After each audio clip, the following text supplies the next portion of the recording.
my dears, and welcome back to my corner of the internet. I'm Shannon, and today I have another book talk video to share with you guys. Today I'm going to be sharing with you my top 6 favorite books from 2018. I tried to narrow it down to 5, you guys. I really did. But we're just going to stick with 6. No need to fight it. These books weren't necessarily published in 2018, though. They've all been published fairly recently, or relatively recently anyway. They're just books that I read in 2018. So let's just jump on into it. Perhaps my number one favorite author discovery this year for myself personally was Celeste Ng. She is an absolutely outstanding author who has 2 books out. Both books are on this list. And I completely fell in love with her writing after I read the first one. And the one I read first was Little Fires Everywhere, which is the newer book. As soon as I was done that, I immediately ordered Everything I Never Told You. And both of these books are fantastic. I follow Celeste on Twitter, and anytime she mentions writing, I get so excited because I can't wait to read whatever book comes next. So I've done full in-depth book talks on both of these books if you're interested in watching those, but for now I'll just kind of give you a little briefing on what the books are about. She just goes missing. This book has one of my favorite beginnings to any book ever, and it starts like this. It says, Lydia's dead, but they don't know this yet. 1977, May 3rd, 6:30 in the morning. No one knows anything, but this innocuous fact, Lydia is late for breakfast. If that doesn't hook you, I don't know what will. So the entirety of the book kind of goes back and forth between present day and the past as we get to know the family, the parents, the children, and Lydia. The whole book really is a search, this family's search for their sibling/child, and then eventually we learn what happens to Lydia, and it's one of the saddest it's one of the saddest stories I've read in a very long time. It just completely broke my heart. And because there's something about this book that is so simple, is so everyday. It's like just this beautiful simplicity to it, so you can relate to it. And the tragedy of this in this book is also something that's so everyday. You know, when something bad happens, we look for big reasons, we need to know why this happened. Something big, something dramatic, but sometimes it's just something so simple, a simple accident, a wrong choice. And I just love that about this book as much as it breaks my heart. And I'm actually looking forward to rereading this one soon because Celeste writes so beautifully. The other book of hers on this list, of course, is Little Fires Everywhere. This book is so good. Again, this book focuses on a family, which is something I love reading about. I love reading about families. I love reading about dysfunctional families. And I guess probably we all do. Family is something we can all relate to.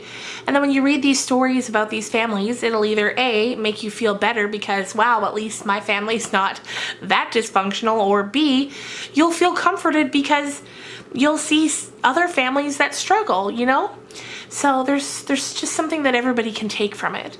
So this, again, there's a bunch of siblings and a couple of parents. They're called the Richardsons. Very early on in the story, a single mom named Mia moves into town, and she rents a home from this family. She has a teenage daughter who becomes friends with the Richardsons' children, and from there, it's just this moving tale. It's a moving tale of family. We get to know the backstory of Mia, the single mom. All of the children in the Richardson family are kind of drawn to this mother-daughter duo, and they all kind of form their own relationships with them. And then there's also a kind of side story about adoption that has nothing to do with Mia or the Richardsons. It's kind of like a side plot that has to do with adoption and kind of an unfit mother kind of being forced to give up her child. It's kind of it's a look at if a mother was to surrender custody of her child but then change her mind, what happens? And there's just, it's a great story. It's so well written. The characters are well written. The world is well written. Just everything about it I loved. Now, out of the two of these, if you were going to say, Shannon, which is the one I must read, I would say Everything I Never Told You is the must read between these two. But they're both fantastic, and I loved them both so much. Next up on the list, we have the 2017 Giller Prize winner, Bellevue Square, which was written by Michael Redhill. Of course, as with all of these books, there's a book talk video to accompany it if you're interested. Bellevue Square is a story about a woman who lives in Toronto, and she finds out that she has a doppelganger in town. And it kind of becomes an obsessive mission of hers to find this woman. She hears secondhand accounts from other people about this woman, and it consumes her. And that's kind of the premise of this book, which might sound weird and boring, but it isn't. It isn't. It's a bit of a mystery, and it's beautifully written. Michael Redhill has a way of telling a story that makes it so incredibly engaging that you can't put it down. And in fact, all of the books that I'm going to be talking about today share that similar quality. They're compulsively readable. So this one talks about mental health, and it's also a mystery, and it's just a beautifully crafted gem of a book. And if at all possible, I would recommend reading it. What begins to happen throughout the story is Jean, that's the woman, she begins to feel as though her doppelganger has a sinister agenda. So as I mentioned moments ago, how it also deals with mental health, you might be able to put it together a bit from that, but it's a fantastic read. Next up, we have Stephen King's October offering. He puts out 2 books a year, one in the spring, one in the fall, and this was the fall book this year, and this is Elevation. First of all, that cover, I can't get over it. Gorgeous. It's a little teeny tiny volume of a book. When you read it, you kind of get the idea that maybe it started off as a short story and then got a bit longer, and he wanted to present it on its own. It's also a story that's very timely for right now. I think it's an important book to read right now. Like a lot of King's books, this one takes place in Castle Rock. It's about a man named Scott who is losing weight. He's very rapidly losing weight, but he's not getting any smaller. He looks the same, but the scales are registering him lighter and lighter. So this book is about his journey, what's happening with him, what's going on. And then there's also another plot that weaves through his story that's about acceptance within community that involves a married couple. And this book, I mean, you can read this book in a sitting or two. It's very short, but it's powerful, and it was beautiful, and I found the ending strangely emotional. I didn't think I was going to. But once I got there, it really got me, and it's a fun read, and like I said, a timely one. There's an important message in it that I think, especially during these trying times, we could all benefit from. The next book I don't actually have a physical copy of to hold up and show you because I lent it to a friend, but I will insert a picture here, and it is And Then She Was Gone by Lisa Jewell. Lisa Jewell is kind of an author that I really discovered this year as well. A couple of years ago, I had read one of her books, and I thought it was fine, but I didn't really go seeking out any more of her books. Then this year, I picked up this book, I read it, loved it, and then I did go and seek out other books of hers. So 2018 for me was really the year of discovering Lisa Jewell and also Celeste Ng. So this book is about, again, there's a family and a young girl goes missing. So we first meet the family, the teenage girl goes missing, the family is searching for her desperately, they cannot find her. Eventually the parents get divorced because, as I'm sure can happen in real life as well, such a traumatic event, I feel like will either pull people together or push them apart. It'll be one or the other, kind of no middle grounds. And for this family, it pushes them apart. So as this is all happening, we know where the daughter is. We know because we're being shown. She's being held captive in the basement of a woman who was at one point her tutor. And the reason she's being held is because this woman wants a baby and she's unable to have one herself. She wants to fool the man that she's dating into thinking that she is pregnant and that the baby's his. So that's kind of her purpose for kidnapping a young, healthy woman.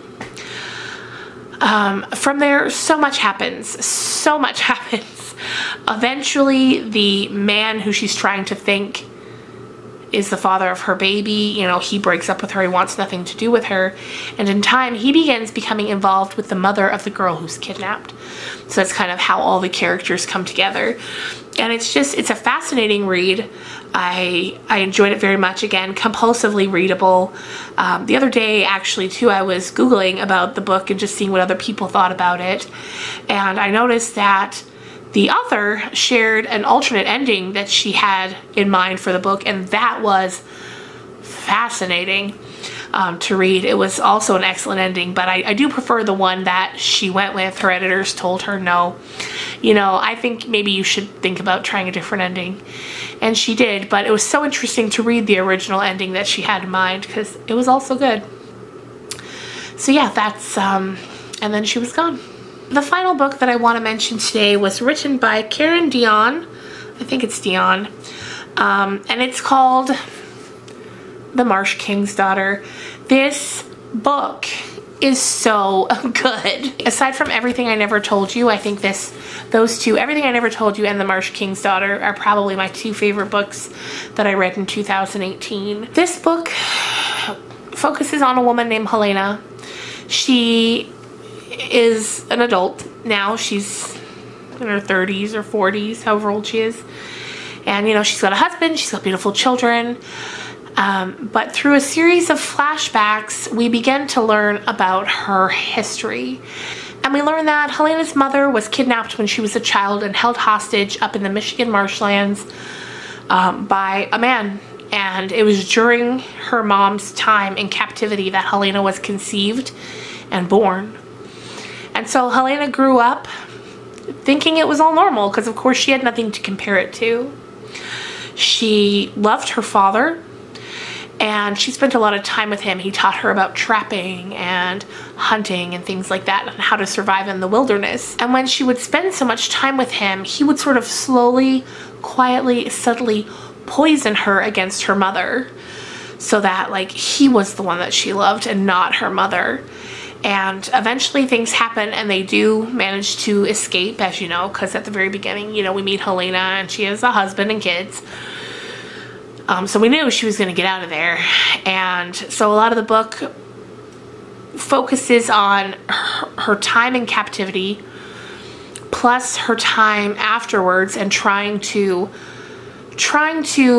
live in society for one, but also trying to come to terms with her mother and realizing that her mother was a victim too. Her mother was kidnapped because of all the poisoning he had done towards her. She has such negative feelings about her mother. After they escape, he gets found and caught eventually, and he gets put in prison. And then Helena one day hears that he has killed 2 prison guards and he has escaped. And she knows in her heart that he is coming for her. So before, and you gotta remember, of course, her father is a woodsman. Her father is a master at hunting and, you know, tracking. So she doesn't want him coming to her home where her husband and her kids live. So she sends them away so that they're not there when her father inevitably shows up, and then she goes out in search for him, hoping to find him before he finds her. And it's just such a powerful story that I loved every minute of it. And in fact, at the time when I read this, I did a giveaway on it. And I think Julie won. If you're watching, hi Julie. And I know she enjoyed reading it as well. And I think her mom too, I think she said. So there you go, you guys. Those are my top 6, such a weird number, top 6 favorite books from 2018. It was a great year filled with lots of amazing stories. Can't wait to see what stories will be crossing my path in 2019. And anyway, you guys, again, I hope you enjoyed. Thank you so much for watching, and I will see you guys on Monday. I think Monday's going to be a lipstick declutter video. It's feeling good, decluttering, getting rid of things that I don't need. The one thing I never declutter, the one thing I never even think of decluttering are books. You know, we've all got that one thing that we wouldn't dream of going through and getting rid of, and for me it's definitely books. The thought never even crosses my mind. Anyway, you guys, I hope you have a great weekend, and I will see you then. Bye.